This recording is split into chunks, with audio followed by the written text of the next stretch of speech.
All right, thanks everyone for coming. Can you hear me okay? This is good. Okay. Thanks for coming out tonight. My name is Hannah Phillips. I'm the State Lands Administration Program Manager. I work on management planning work statewide. I actually live and work in Montpelier, and I can say that definitely one of my favorite parts of my job is traveling out to visit state lands in the district. So tonight we are launching the Okemo State Forest management planning process. I will kick things off, and then you'll hear from our staff who work in the district and know these properties very well, and they'll tell you about their work inventorying and assessing the lands that we are beginning the management planning process for. So I hope you come out of this with a better sense of what they know and love about these lands, and also a clear sense for how the management planning process unfolds, where we are now, what comes next, and how you can engage in this process throughout. Just some public service announcements to begin. If you need a restroom, restrooms are down on the first floor. Take the hallway back. It's probably right underneath us right now. Exits on both sides of the building. So just to give you a run through of goals for tonight's meeting and the schedule. First, we want to open by describing the management planning process. I'll then turn it over to the district staff, and they will walk us through all the different resources on the property to highlight the natural and cultural resources of Okemo State Forest. We want to make sure that you understand how to engage in this part of the process and submit your comments, that you understand what's coming next in the planning process. Very important for tonight, we want to give you an opportunity to engage with all members of the district stewardship team, those staff that are standing around the room right now, and give you an opportunity to share your initial thoughts about management of Okemo State Forest. Just to give you a sense for how the next couple of hours will unfold, our presentation will probably take us to about 7.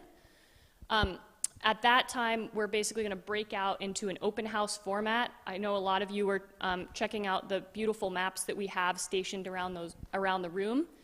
After we finish the presentation, our staff will go stand next to the maps that they are responsible for, and we will stay here until 8 o'clock to answer questions from you, have conversations with you, learn from you about your understanding and familiarity of the property.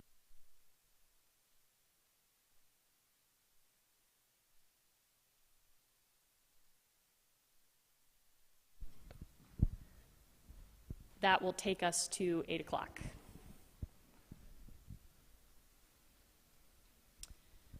Before we begin, it's important to acknowledge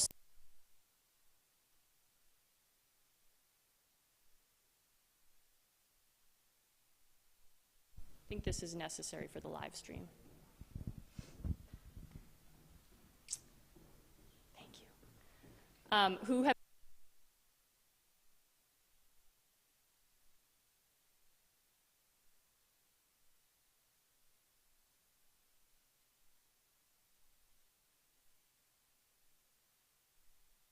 Holly Conservation Trust, the Weston Land Trust, Vermont Land Trust, Trust for Public Land, the Nineveh Foundation, the Forest Echo Foundation, the Forest Service, legislative representatives, Jay Majowski, Kim Royer, and Nancy Bell, Town of Mount Holly, Ludlow, Weston, and Andover.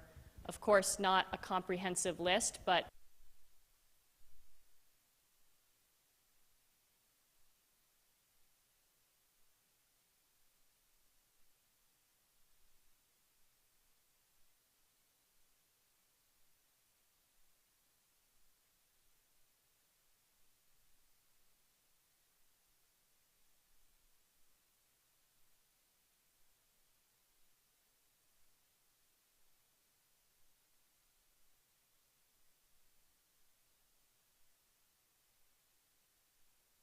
each of these 3 departments have their own unique mission. I'm not going to read the missions, but trust me that they are each unique and distinct, but they are all in service to the larger mission of the Agency of Natural Resources, which is charged with the oversight and management of Vermont's natural environment on behalf of the people of Vermont. So we work together with staff from across the 3 departments to manage lands that are owned by the Agency of Natural Resources on behalf of Vermont's public.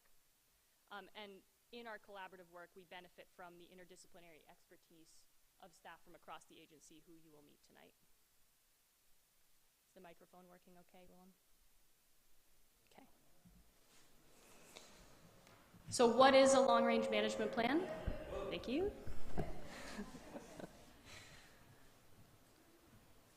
A long-range management plan, you might also hear us refer to this as the management plan or an LRMP, is a document that guides management of state lands. It generally lasts for 20 years. It is developed by the local land managers who you will meet tonight. And it includes, among other things, preliminary assessment of natural resources. That's what is depicted on the maps all around us and that you're going to hear about tonight.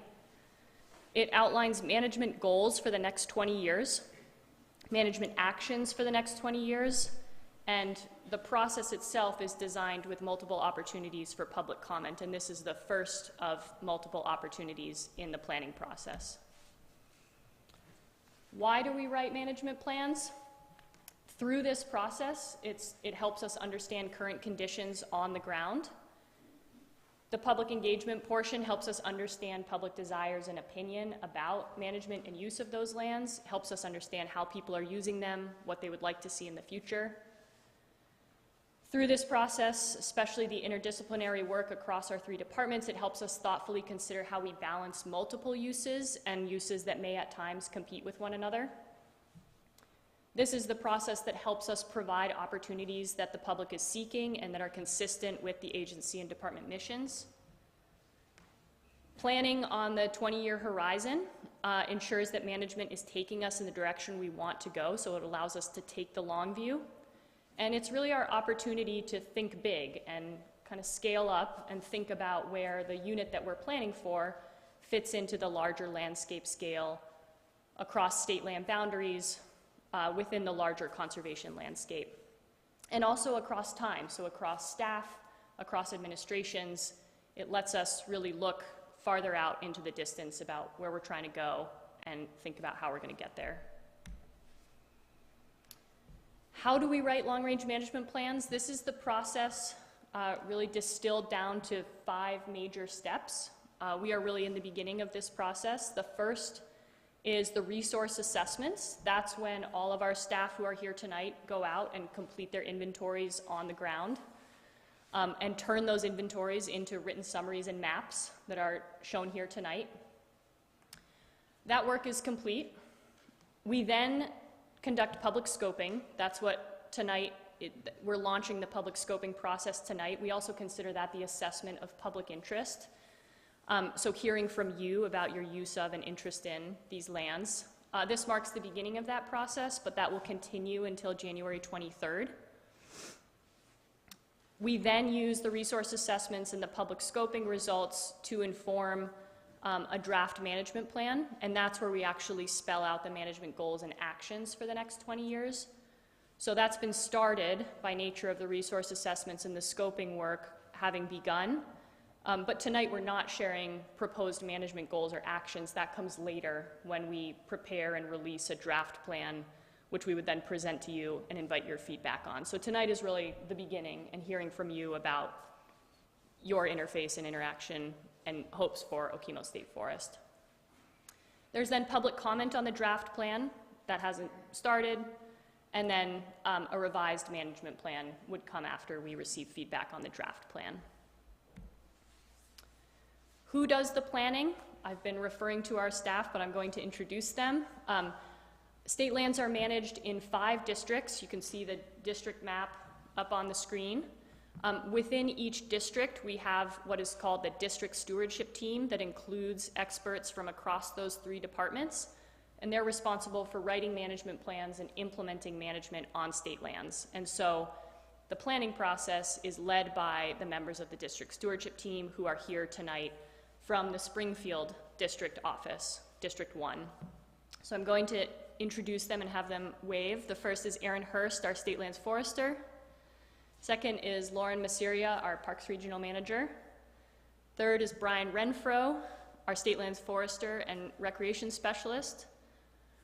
We also have Chris Bernier, our Wildlife Ecologist, who's over here. Courtney Buckley, our fish biologist. Danielle Ozarski, our state lands ecologist who works across all 5 districts and all state lands. Marie Caduto, our basin planner.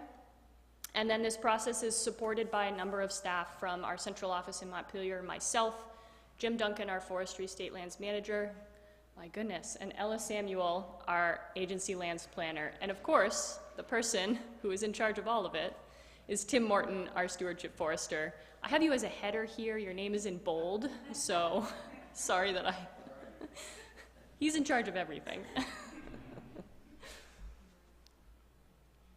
And on that note, I'm going to turn it over to Tim to give you the introduction to Okemo State Forest.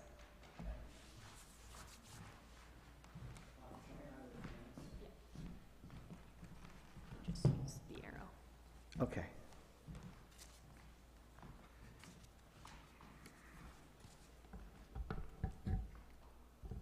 I think I'll just hold this. Thank you for coming. As Hannah said, I'm the stewardship forester for the district. The first time I was ever on Okemo State Forest was actually in 1984. I was a college intern, and I was there with some folks you might know, Roy Burton, Myron Smith, and John Cole. So I've been on the property a long time. In 1987, I became an employee, a full-time employee, and started working on public land and private land in this area. So I've spent close to 40 years on the parcel and the parcels around it.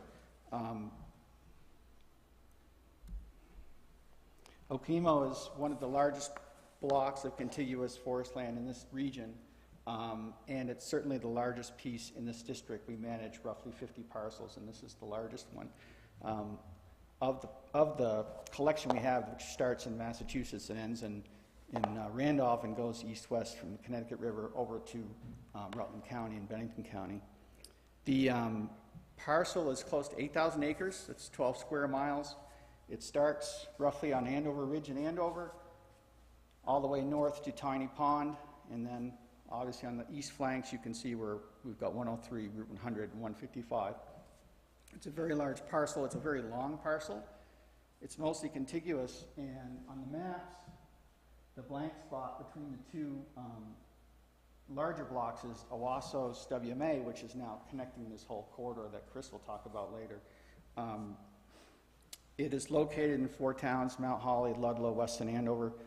Important features for the region are the 3 mountaintops. We have Okemo Mountain, South Mountain, Terrible Mountain, all visible from many, many places, including New Hampshire. And obviously one of those summits supports the Okemo Mountain Resort. That's one of the notable large-scale features on Okemo State Forest. There's also the Okemo Summit and Tower, which is a well-known destination. The Buttermilk Falls, which is a small area, it's only 7 acres, but it has outsized importance because it's such a primary recreation area for us.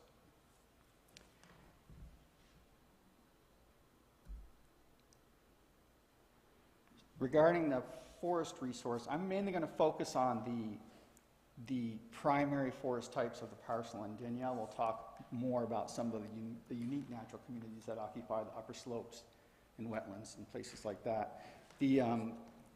The forest of Okemo is supported by some really exceptional soils and a high proportion of exceptional soils, which is not so typical for mountain properties. They're considered highly productive. In this map, you can see the green and the yellow are basically what we would call siteland soils. That means they have the most potential for growing trees and for growing healthy trees and for supporting diverse understories in the forest. And most of the tree stand diversity is related directly to those soil types. Roughly 65% of the parcel soils are considered to be highly productive, and roughly 45% of the parcel ground is considered suitable for forestry and habitat management, exclusive of the steep slopes and the wetlands in the upper elevations.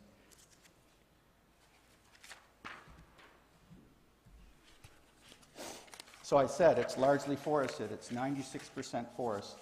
And the forests on Okemo are primarily deciduous northern hardwood type forest, which is mostly a maple beech ash forest. There are conifer summits and mixed stands on the side flanks and wetland edges, but most of Okemo is a northern hardwood forest. Some 60% plus is northern hardwood. The primary tree species on the parcel are sugar maple, white ash, yellow birch, American beech, and red spruce. And the reason I highlighted sugar maple is because of those trees, sugar maple is a predominant species. There are many parts of Okemo that are nearly pure sugar maple stands. A lot of those sugar maple stands that are heavy to sugar maple have an ash component.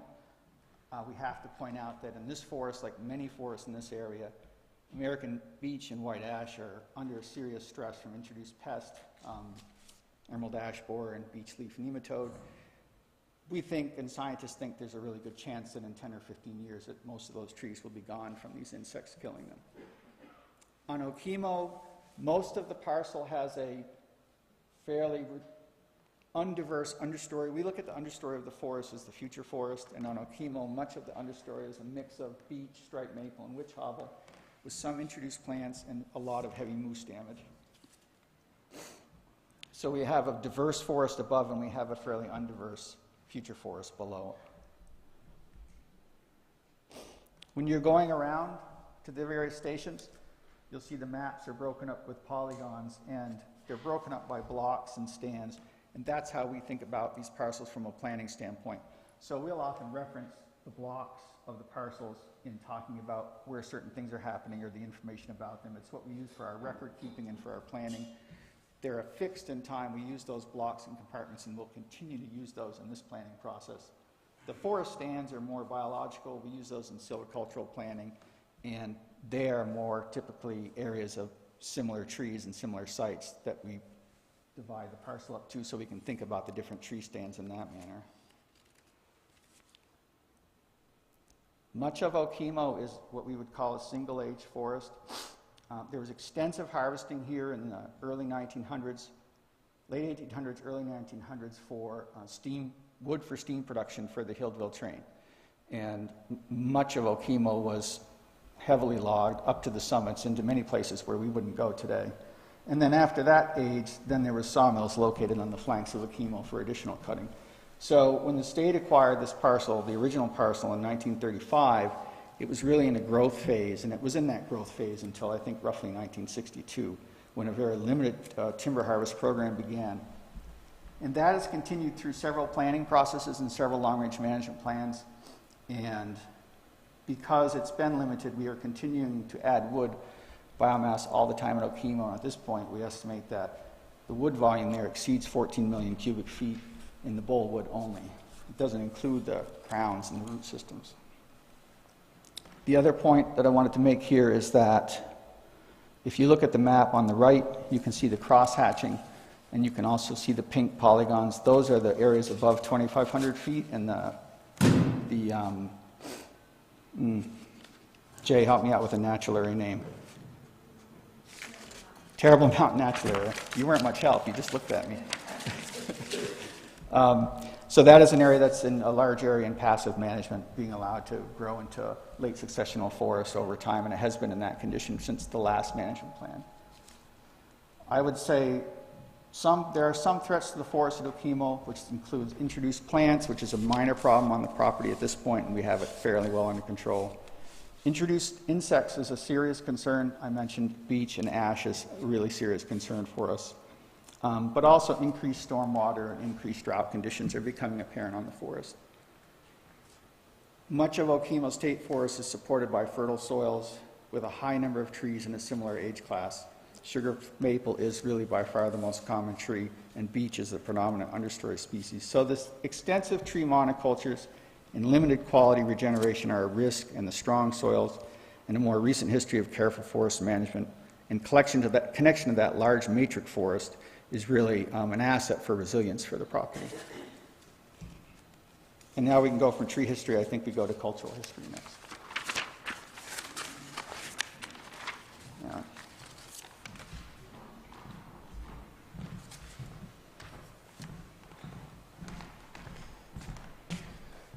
All right, my name is Aaron Hurst. I've been working on Okemo State Forest for about 27 years, so I'm just a kid compared to Tim. We've done an assessment of the historic resources. Okemo State Forest has been a very busy place historically, but you can basically boil boil it down to 4 subcategories, and the first one is the earliest one, the Native American context. There are no Native American sites found on Okemo State Forest at this point in time, but 3 have been found in the Branch Brook area and on the Jackson Gore. They had to do some studies to do that development, and they did end up finding a few Native American artifacts in that process. In the Native American context, I'll point to, if I can, what's referred to as Ludlow Gap. That's right here. Can you see that? People have been using that area since the last glaciation. And the Native Americans went through there on their way from the Connecticut to Lake Champlain. And they went up Branch Brook, and they went up what's now Route 11, up 100, and then they hit this gap, and it's called the Ludlow Gap. And not only Native Americans were there, but the animals also have used that. And we use it today. It's 103. It's, and it's the railroad. So when European settlers came, they used those old trails, and they used this Ludlow Gap. And the first real development of that area was the Crown Point Road had a spur that went right through the Ludlow Gap. That was in the mid-1700s, and that was the making of Route 103, the original. And then the village of Healdville popped up, which is right in here. That was a very busy place. And it started with logging camps and mills, and by the early 1800s, there was a whole village there. It was stores and all the rest of it. The Rutland and Burlington Railroad was built through here in 1849. There's still a railroad there, is that all you know? And farm clearing and expansion was the name of the game through the late 1800s. You can see most of the yellow dots on this map are historic homesteads, farmsteads, mills. Each one of those represents something that we found on the forest. That doesn't mean that we found it all. It's a big area, and there's more stuff out there, but this is where we've found sites. You can see it, there's a few intense areas. The Healdville circle doesn't do it justice. There's a lot of points underneath those 2 points that you see, 3 points. And then this Felton Road area, those are historic farms primarily. Interesting place. And then we get into the Civilian Conservation Corps, 35 to 41. The base camp for this area, for this particular group, was near the Okemo Mountain Resort Base Lodge. I think that most of that infrastructure is now gone, but that was a big push in the state of Vermont, and that's what designed or was the impetus for a lot of our state parks now. And they also built the almost 4-mile mountain road up to the top, and they built the first tower that was later used as a fire tower. And then the popularization and development of winter recreation really started in the early 1900s. People thought it was a good idea to strap wood planks to their feet and go down the mountain. So that started the ski industry. But the CCCs really developed the trails and the infrastructure for the original recreation, and the first rope tow was put in about 1938. And then the trails, lift, restaurant, all the developing stuff happened around 1955.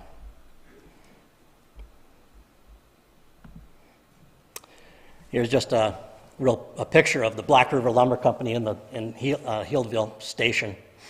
As I said, Ludlow Gap was an important place long before we got here. The Green Mountain Railroad, which is now the Green Mountain Railroad, runs along 103, as I said, and it's still running today. And then there was a lot of sawmills and a lot of, well, the whole mountain was cleared at one point in time, and it's much different than it is today. We have 96% forested versus what was probably almost zero at the turn of the century. So you can see a lot of these remains left. Healdville, right at the trailhead. If you walk up in the woods, and even from the trail, you can see some stuff. But there's a lot going on there, or was. And so that's historic. And I'll do the legal constraints too. Legal constraints are all of the things that we need to consider that go along with a piece of land. And it's the stuff that we're bound to manage for, regardless of what a particular desired outcome is. But we can break these into four as well, four main categories. One is licenses, leases, and agreements. That's a big category. But the biggest constraint on this property, or the biggest legal constraint, I guess, is the Okemo Mountain Resort. They lease 1,200 acres from the state of Vermont, and it's all the higher elevation lands. And the current lease that's signed goes through 2053. These are long-term things. There's nothing that and it can change over time, but it's a process. Some other things that are included in the license leases and agreements are some of the utility rights of way, the railroad rights of way.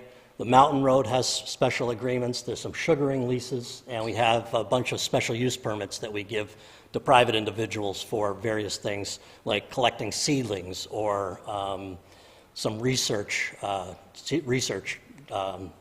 UVM with research grants. Another one is conservation easements. Hannah went through the list of partners, and whenever we have partner conservation organizations, usually what that means is that they hold what we call a conservation easement, and any money that we get usually comes from the Vermont Housing Conservation Board, and they require a conservation easement for release of those monies. And VLT usually monitors them. A couple of other ones are the Federal Legacy Program. Those are federal dollars where, if I can, I just turned it off. We have a couple of those. These are private ownerships, but they have conservation easements on them. So the conservation easements basically say there won't be any development on these lands. That's not a big hurdle for us. We're not planning on developing anything, but for private individuals, these conservation easements are kind of a big deal, and they are in perpetuity with the land, no matter who owns it. And then we have the Terrible Mountain Natural Area. That's a legislative constraint. That one was signed by Howard Dean. I think it was Howard Dean. And that's just the high elevations of Terrible Mountain. So it's a state designation, so it has to be signed by the governor. This map doesn't show it, but when over the 8,000 acres, that's a lot of chunks that we have to pull in over time. They don't all come at once. And as in with anybody that's bought property, there's always some deed restrictions or rights of way that come with a piece of land. In this case, we have rights of way both to the state and to private entities over state land. We have building restrictions, we have roads and trails, and we have water and mineral rights. Those are frequently described in deeds. And the fourth category is the regulatory stuff, which is Act 250. And you can see anything over 2,500 feet is under Act 250 jurisdiction. All the mountain resort, the Okemo Mountain Resort is under Act 250 jurisdiction. And then there's associated town permits that we need and legislative mandates that we need to meet. And that's kind of the rundown of the legal stuff. And I am at this station over here, And if there's any specific questions about either the historic or the legal constraints, I'm happy to answer any questions. With that, we'll go on to Danielle with ecological.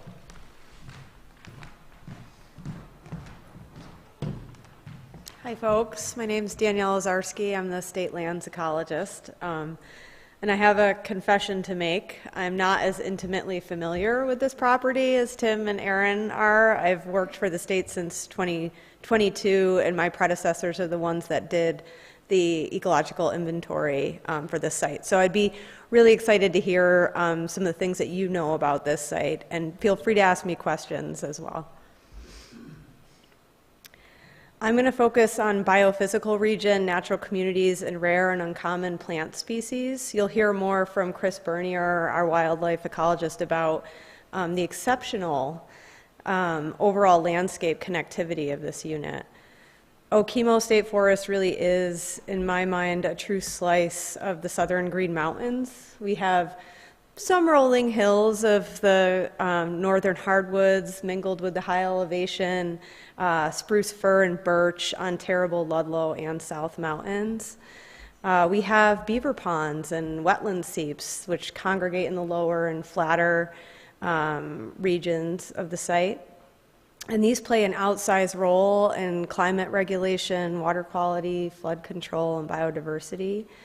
This region does have many similarities with the northern Green Mountains.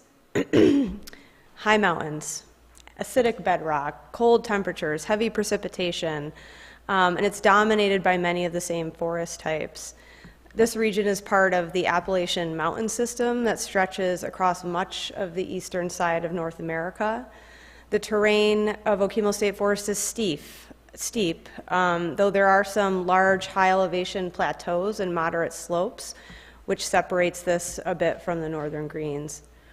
The mountains here, including Terrible Mountain, are a part of a long belt of ancient metamorphosed rocks formed by mountain building hundreds of millions of years ago, so way before Tim and Aaron were here. The acidic metamorphosed gneiss and quartzite bedrock is much older than the similar rocks found in the northern Green Mountains. And we have found a few small inclusions of calcareous rock, notably near the height of land near Route 100. Streams like Cobb Brook take advantage of cracks in this resistant bedrock and create features such as Buttermilk Falls, where water has sculpted dramatic drops and plunge pools.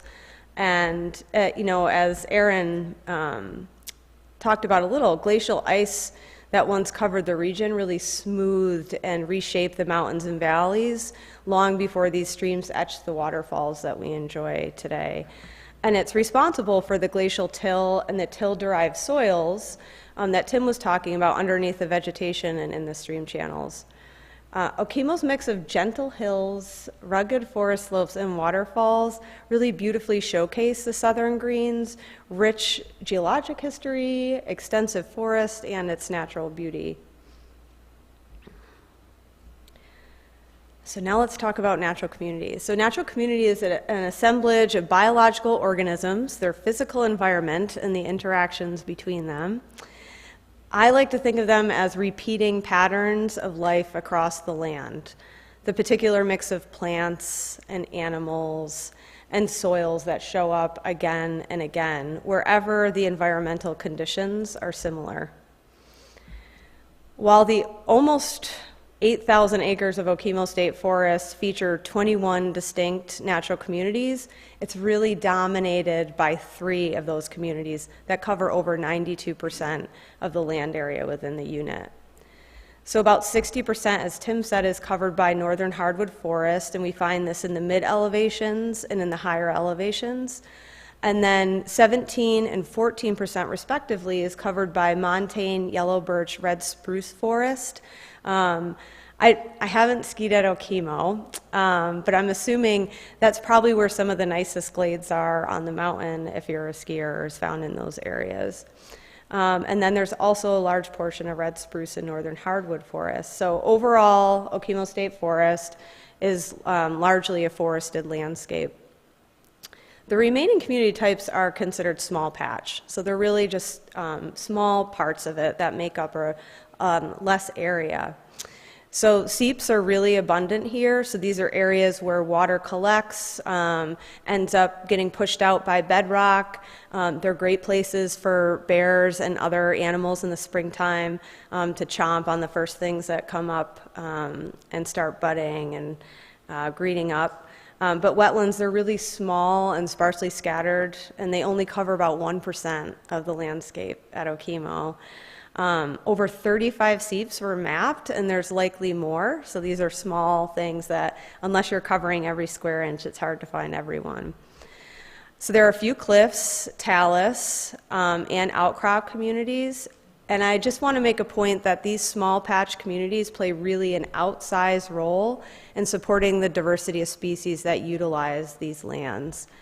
So some notable small patch communities include boreal talus, woodland, hemlock forest, lowland spruce fir forest, red spruce cinnamon fern swamp, which is one of the main wetland communities, riverside outcrop and river cobble shores, where Buttermilk Falls is, and then sugar maple floodplain forest. We have a small representation of that, and of course vernal pools as well that support amphibians. So as you may have guessed, or maybe not, this property isn't particularly diverse in rare plant species due to the acidic bedrock and how it's situated elevationally. But the forest supports 4 known rare and uncommon plant species, and those are indicated by green circles on the map. They're quite small. But additional inventory, which is always ongoing, anytime I'm out at a site reviewing a project, may uncover more of these species. A few of these include greens rush, showy mountain ash, and a historic record of trailing stitchwort that we haven't been able to find yet again, but maybe we will. Rare animals are indicated by yellow circles on the map, and Bicknell's thrush is a small rare bird species of high conservation that has been documented within Okemo State Forest. Chris may talk more about that. We have 4 state-listed non-migratory bats that have hibernacula near Okemo State Forest, but acoustic monitoring that we've conducted at this point hasn't found any evidence of threatened or endangered bat populations in the area. All right, so I'm going to pass it over to Chris.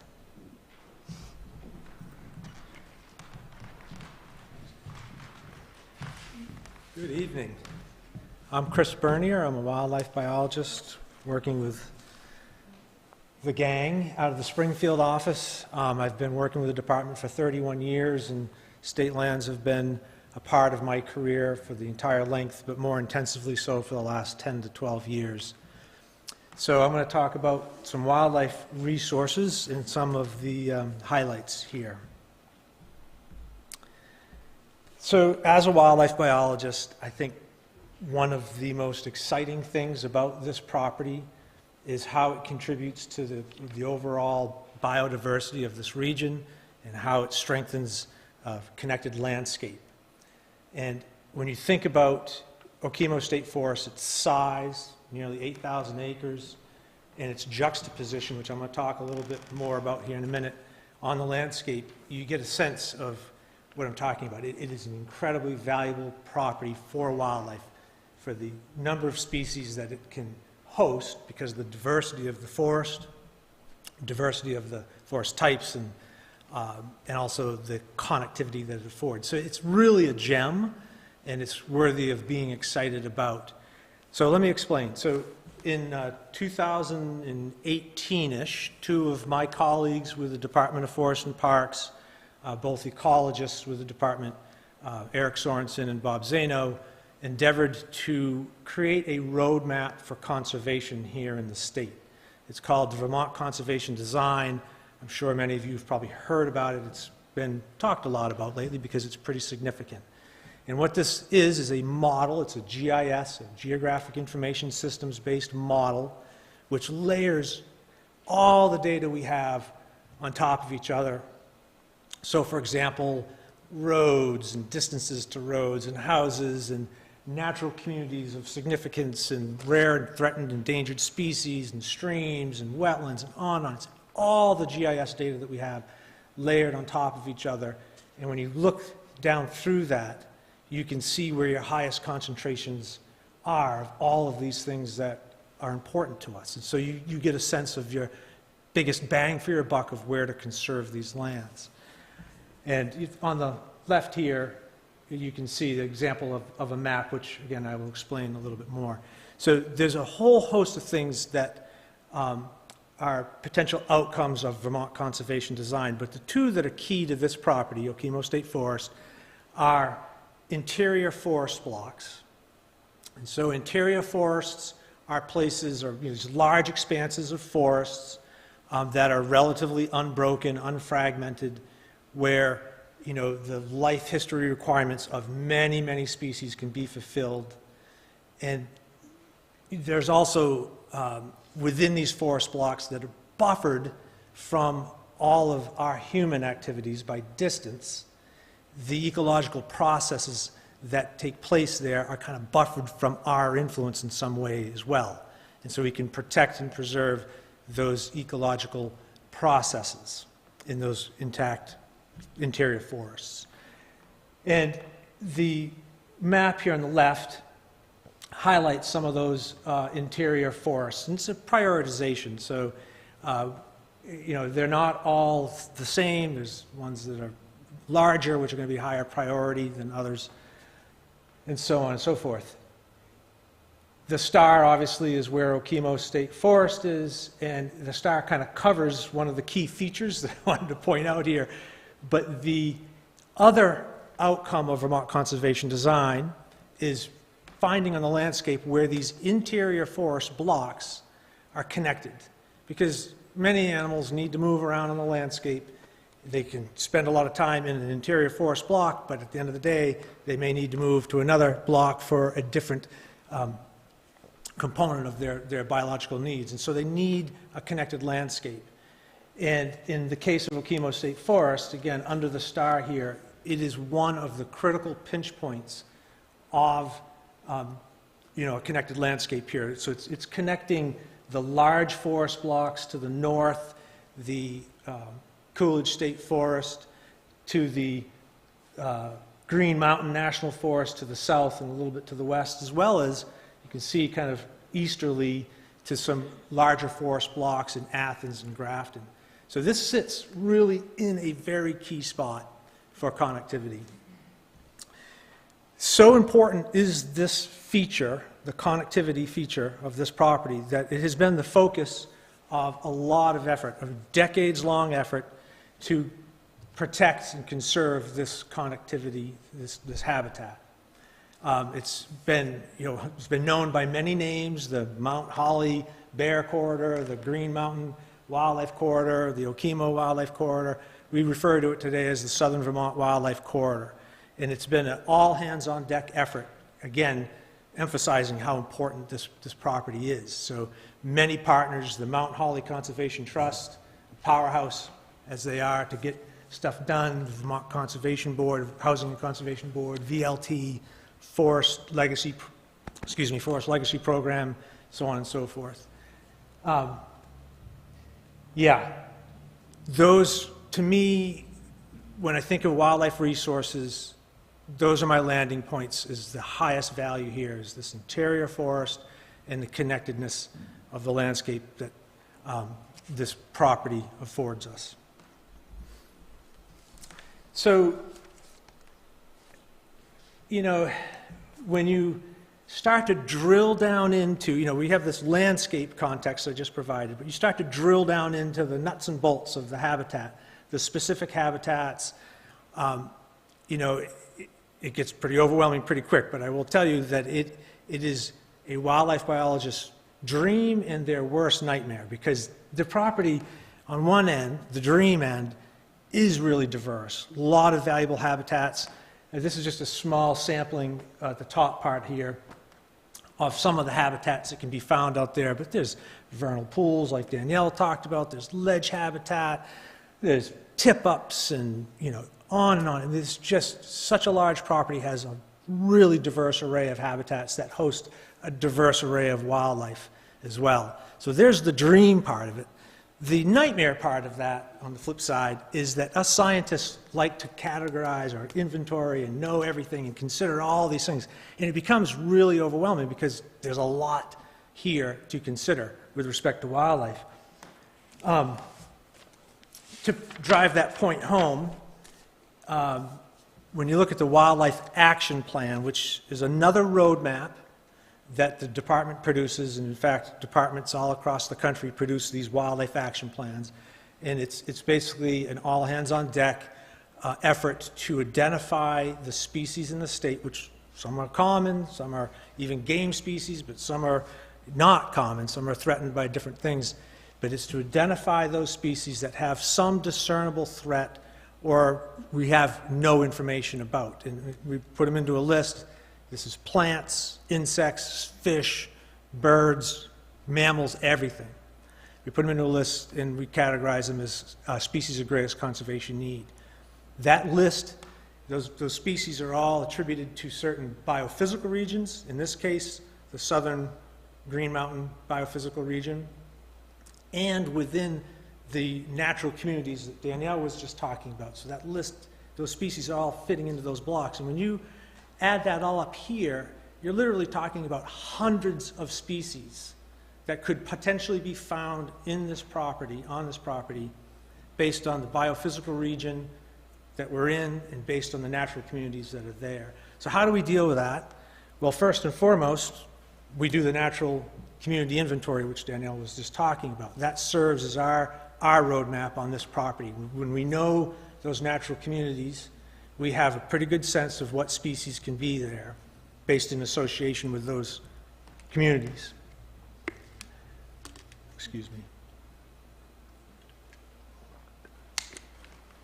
The other thing that we do is we try to protect those habitat features, again, some of which are listed here, which we know offer microhabitats for a whole host of different species. And then the third thing that we do is we try to focus on some species, which can serve like as umbrella species. In this case, we've got black bear, ruffed grouse, and forest birds generally. And I'll dive into those a little bit each individually. So black bear are really a perfect umbrella species for management considerations because they are a habitat generalist. They occur pretty much across the forest and even other types of habitats like managed openings, roadsides. You see bear everywhere. And they do utilize every habitat on Okemo State Forest for sure. So they are a good umbrella species. So when we consider them for management, we're going to be managing for all of those habitats that they're part of. But there are three core reasons why we are considering this as a focal species. So the first gets back to the connected landscape. So bears are long-range dispersing animals. They cover a lot of ground. They need a connected landscape for them to move about on the land. And so when we have them as a focal species, it makes sure that all of our decisions here are going to be centered around maintaining that connected landscape, that interior forest. The other part of it is their reliance on mast. That's food sources. There's soft and hard mast. Hard mast are like acorns, beech nuts. Soft mast are like choke cherries and raspberries and the like. And bears are very tied to mast sources. Thank you, Tim. And so when we think about beech, for example, here on this property, there's a lot of consideration for, like what Tim was talking about, like the potential future loss of beech with the diseases that are knocking on the doorstep. So we need to make sure that we're considering bear when we're talking about forest to maintain the mast that's on there and enhance it. The last thing here for bear is their propensity to cause conflict with people, and we have a really good opportunity here where we've got a resort community partially on state land, and we have bear here on the property, so it's really just highlighting that need for us to work with our partners with the Okemo Mountain Resort to make sure that we're implementing whatever coexistence measures are needed to maintain a healthy, peaceful coexistence with the species and the others. The second is grouse. This is another species of greatest conservation need. This is an iconic species. Everyone knows ruffed grouse from shore. It's the fourth most pursued species by hunters in the state, which I found really amazing. Some deer, bear, turkeys, and grouse. They're also a species that people really identify with, that ephemeral, the drumming, that harbinger of spring. But they are in decline, mostly as a result of a maturing forest over years. I mean, we're talking a 30% decline over the past 3 decades in this species, mostly related to maturing forest, because they are an early successional species. They will utilize all successional ages of the forest, but they are reliant on early successional forests to complete their life cycles. And what makes Okemo so special here is because you have a large block where we have the opportunity to manage for the habitat specifically for this bird at a scale that it'll benefit it, because they're not a long dispersing species. They, 1-2 miles is the top dispersal. So they're born and they stay in that same area. So you need to create habitat that is accessible for the species to find. If you create it down in the valley, they may not find it. And the other key piece here with grouse is that they are very highly susceptible to West Nile virus. And with the introduction of that virus here in the early 2000s, their population the decline has accelerated dramatically. And Okemo State Forest, being relatively higher elevation, it's believed that we have our best chance of maintaining this bird there, because the mosquito species that is the vector for this West Nile virus is presumably less abundant at those higher elevation side slope sites. So we have a combination of factors that make this the ideal spot for considering grouse management. And the last is the forest birds. In 2014, Forest Parks and Recreation partnered with Audubon, Vermont, to do an assessment of the whole property, to assess the habitat first and foremost, but importantly to develop recommendations for managing the forest to be considered in the long-range plan. And just one note about why we landed on this particular suite of species for focusing on. It's really important because here in the Northeast, we have the highest diversity of these birds, the forest birds, anywhere else in the continental United States. And in fact, many of these species have as much as 90% of their global population, breeding population, here in the Northeast. And so there are responsibility species. We have to consider them with everything we do. And so in partnership with the Audubon, we now have this document that has some management recommendations and an assessment of the habitat. So for the sake of time, I could ramble on more, but for the sake of time, I want to pass it off to the next.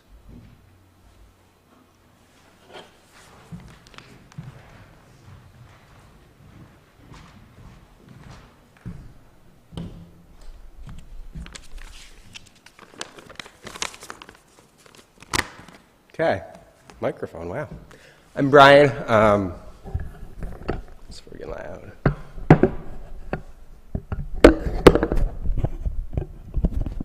Folks still hear me? All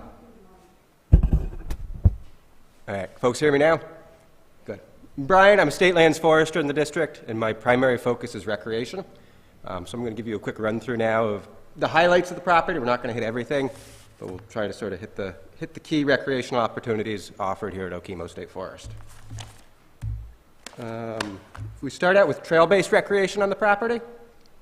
Probably our most popular trail is the Healdville Trail, which you may be familiar with. It starts down at Route 103, just past that a little bit, and climbs to the fire tower. It's about a 3-mile trail out and back, climbing up the northern slope of the mountain. It was built in the early 90s by the department with partnership from the Vermont Youth Conservation Corps, and we still maintain it with the Corps. They were actually out there a couple years ago doing work for us. It's probably one of the more popular summer attractions for the property, but it's become more popular in the winter as well, and we've also started plowing the parking lot to accommodate that winter use. The Catamount Trail is a winter ski trail also on the property. It travels 7.7 miles. You can see it on the map here if I can point. You guys see the pointer? Yeah, so it goes from there, sort of that corridor 7 orange line. 7.7 miles from the backside north to south on the western side of the ridge. And that's 7 miles of a 300-mile-long trail that starts down on the Massachusetts border and continues up to Quebec. And that is managed by the Catamount Trail Association. We're happy to host them. Co-located with that in parts, and then in parts separate, is about 7.5 miles of snowmobile trail managed by VASP, which I'm sure folks are familiar with in local clubs. They groom it, they do the maintenance in the summer. And these trails connect the towns of Ludlow and surrounding villages with a larger 4,000-mile trail network when we have snow. Located partly on Okemo State Forest and partly on land owned by Okemo Mountain Resort are the Bear Climb and Moose Trek hiking trails. These trails start at the base of the Sunburst 6 Chair, and they climb up to the Peak Lodge. From there, people can get views to the east off the deck, or they can continue from there on the work roads to the fire tower. Let's see. So we've already talked about it a little bit, but additional recreational resources on the property. Okemo Mountain Resort, obviously, is a huge regional destination for skiing. It's got 13 chairlifts, 127 trails by my best count. It's a popular spot, obviously, summer and winter, definitely in the winter. Up the Okemo Mountain Resort is the Okemo Mountain Road. This is a paved state forest highway, winds its way from the Clock Tower base area just a little bit below the summit to a parking lot. It's open to the public free of charge, mid-May through late October, usually weather dependent. It's popular for sightseers. There are 2 roadside pull-offs on it where people can stop, picnic. We mow them. One of them's got a picnic table. Views in north and easterly directions from those. And then at the summit parking lot, folks can hike about 0.3 miles up a work road, and that gets them to the fire tower and some more summit views. The road was constructed by the CCC. I think Aaron touched on that. It was constructed by the CCC beginning in the late 30s, and much of the original infrastructure on the road is still there and is aging and needs replacement. So we've been systematically working through a plan to replace and upsize culverts, improve base material in the road where there are issues and not good to pave over it the way it is, and manage drainage and drainage issues around the road. And then eventually, we're looking to resurface the entire length of the road in some fashion because we're aware that the current surfacing is at the end of its life. Let's see. At the top of the mountain, top of the road, you hike that 0.3 miles from the summit parking lot. You'll get to a fire tower that we've talked about a little bit. This tower was built in 1934. It was staffed until the 70s by department personnel. Used the sweeping views from the tower to watch for smoke in the forests below, looking for wildfires, and then they had, I think, telegraph or phone lines or whatnot up there. And they could call that in. It was sort of an early detection system. By the 70s, that was sort of an outdated system, wasn't necessary anymore, and it was phased out. Today, though, the fire tower is still popular for those same views that it was originally built for. It's a key recreational destination in the summer. People drive up, or they hike up, or they ride the chairlift up, go to the fire tower. This summer, some of you may be aware, it was closed for a period this fall. That was for a major maintenance project, which improved visitor safety and fixed some components that were really aging out. We did new treads, added a bunch of safety things, so it should be good, hopefully, for another 100+ years. If we go down the mountain now, the base of the mountain on the other side of 103 is Buttermilk Falls. Tim touched on that a little bit. It's certainly a recreation hotspot for the property. It's a series of 3 cascading waterfalls connected by a short hiking trail along Branch Brook. The area is especially popular in the summertime, but there are a lot of challenges for us in managing it. Visitor safety with all the waterfalls is one. There's a lot of soil erosion around the stream. We want to be very aware of that. And there's a lack of really adequate parking at the site, which can create some challenges. Okemo State Forest also provides a lot of good hunting opportunities for large game species, as Chris talked about a little bit, as well as fishing for brook trout and brown trout. We maintain multiple parking areas scattered around the forest to allow people access sort of into the more dispersed, further to reach portions of the property. We mow these, grade them, surface them as needed throughout the year. Finally, we've got 2 areas designated as primitive or leave no trace camping on the forest. One of these is just above the Healdville Trailhead, and then the other one is out the end of Government Road. These don't have any developed facilities, and they require people to hike at least 1,000 feet from parking or from a road. They've got to be away from the streams. We allow folks to stay for up to 3 consecutive nights in these areas, so long as they leave no trace, they carry in everything that they brought, and restore the site to how it was when they got there. And that's, giving folks a way to get out there and experience it a little differently. I think that hits the highlights I wanted to share with you folks. And with that, I'm going to turn it over to Water Resources. Hi, everyone. I'm Courtney Buckley. I'm a fisheries biologist, so I'll talk a little bit about the... Oh, Brian moved it away. Hi, my name's Courtney. I'm a fisheries biologist with Vermont Fish and Wildlife. I'm going to talk about the water resources at Okemo State Forest and a little bit about fish as well. So I think that this map shows pretty well just how much water we do have associated both on and around the mountain. So we have a number of headwater streams, which headwater just means the very, very start of where these streams originate. So all of the water coming off of Okemo flows into the Black River, which eventually flows into the Connecticut River, which eventually flows into the Long Island Sound. So water starting here goes a long way. And, making sure that these areas are forested, protected, keeps that water cool, clean, is good for us, good for people downstream, and good for the fish. So there's also on the southern edges headwater streams to the West River and the Williams River, which continue, like I said, down to the Connecticut as well. There are 9 mapped wetlands with 39 seeps, various vernal pools, and many of these small mountain streams. Many of them are perennial, which means that they're constantly flowing throughout the year, and a number of them are intermittent, meaning that they go dry at certain times of the year.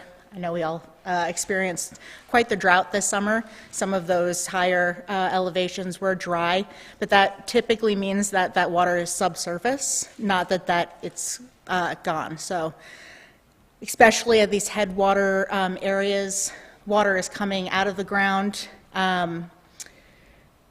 at a lower gradient, and then as it starts to pick up momentum going down a steep slope, it'll start to accumulate. And that's where we start to see those drainages begin. Where water accumulates, you can see it a little bit easier on the map over here, but there are the vernal pools, wetlands are mapped there. The largest stream coming out of Okemo is Branch Brook, which has been highlighted a few times, and flows right through Healdville and Buttermilk Falls and that the Ludlow Gap. So the same way that people throughout the centuries have utilized stream corridors as path of least resistance for travel, that continues. That's where most of our roads are. So we do have some overlap and concerns when it comes to overlapping roads and water resources, which is why we do work with roads on the property that manage water to make sure we're not having an outsized impact. I think another way that we can help to categorize waters for increased protection is through our water quality standards. And we use categorization of A1, A2, B1 and B2. And that basically just helps us to identify and communicate that these are very important high priority waters that are not necessarily in need, but high priority to continue to conserve and protect for the various benefits to both people, wildlife, and fish. So something that I say often is like, what's good for fish is typically good for people as well. A number of these headwater streams are the source of the public drinking water in Ludlow. So really clean, cold water.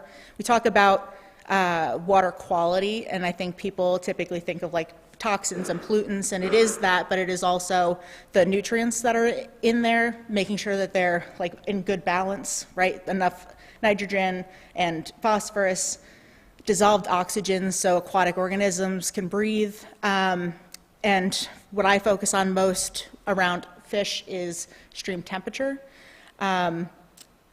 We have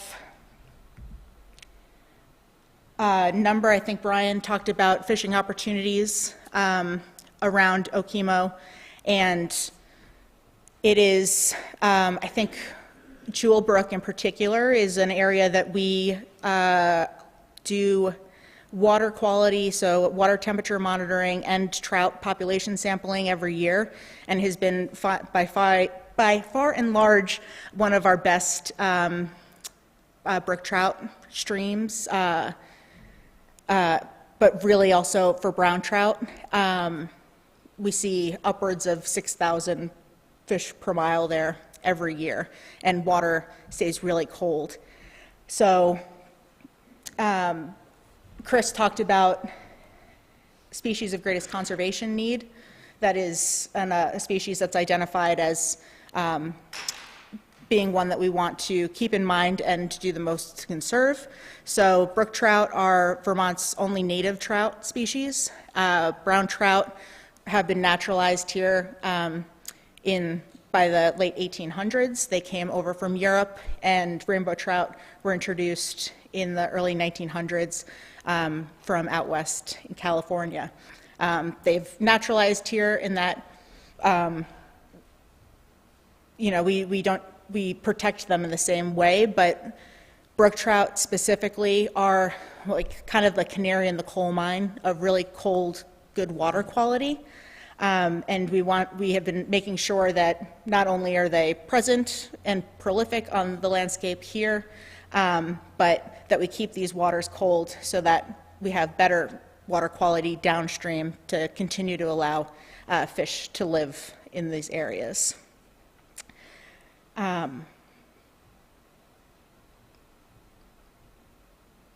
think there's some photos here. Some of them just a little bit of different water types that we came across.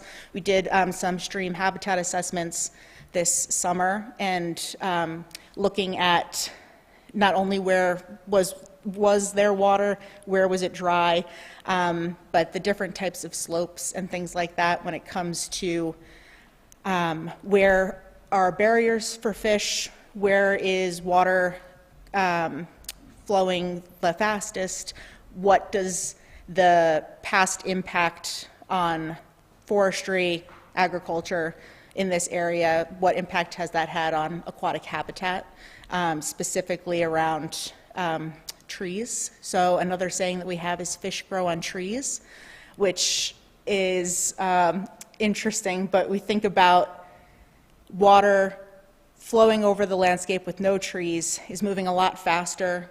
Those tree roots are slowing water down, helping to keep it cold by shading. They're dropping their leaves and they're falling in, and that is all the base of the nutrients for fish, so all the food that they need, and that also provides the structure and protection for them from predators, from us, from raging floodwaters, is all places where they can hide and get protection. We talk about shading to keep things really cold.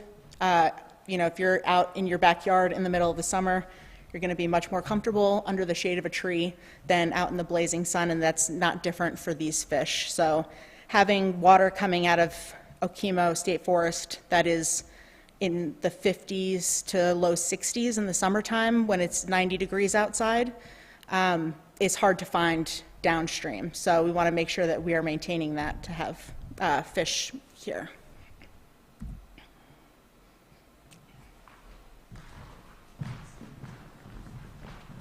Okay. Thanks very much. We're going to wrap up the presentation portion and switch to the open house. Before we do, I just want to make sure that we kind of tie up our piece and make sure you understand your piece as well. But just one takeaway for me in watching this presentation, and I've seen a lot of them, is just it's a really good reminder that management planning is an infrequent and really special opportunity to get the laser focus of our specialists from across the agency on a particular unit, and it doesn't come up that often. So it's really wonderful to be able to do this deep dive. They will be here to answer your questions tonight on any of the resources and information we shared tonight. And you all play a critical role in helping us move this process forward. So I want to make sure that we wrap up by making sure that you know how to engage and how to comment. So as I mentioned, this is really just the beginning of the public scoping process. It will run until January 23rd. You can, if you'd like, submit a comment on your way out, share with us your thoughts about management of Okemo State Forest into the future, but you don't have to do that tonight. There are many different ways to do that, and we also have other resources that we hope you'll take the time to look at after this meeting. We do have a link to an online survey. You can send us an email to our A&R State Lands Planning email address, or if you prefer old-fashioned mail, you can send an email to our office in Montpelier. All of this information is available on those handouts that probably you received when you came in, but if you did not receive that, please pick one of those up on your way out the door. And please also, if you're interested, give us your email. We will use that to notify you of next steps in the process. So whenever we're ready to release a draft plan and to invite your feedback once again, we'll contact you by email if you're providing that to us at the sign-in table. The last thing I want to note is that we have a really incredible story map, and so you've seen a lot of maps in the slideshow tonight. You will see the maps located around the room. All of that is in a really beautiful digital version. We call it the story map. There's a link to that, I believe, on the handout that you can get as you're leaving. So you can watch this recording. It will be posted to our website tomorrow. So you can watch this again, you can look at the story map, and then there are many different ways to provide your comment after the fact. It is 7:20. We plan to be here till 8 o'clock. I'm going to ask our staff to go to their stations, and then we will be here to have conversations with you until we start to wrap up around 8. Yes? Will the story map also be on the website, and will Yes. the slides be available? Not in story map. Great question. The story map is already up, and the slides we can post on the website as well. Yeah. Okay.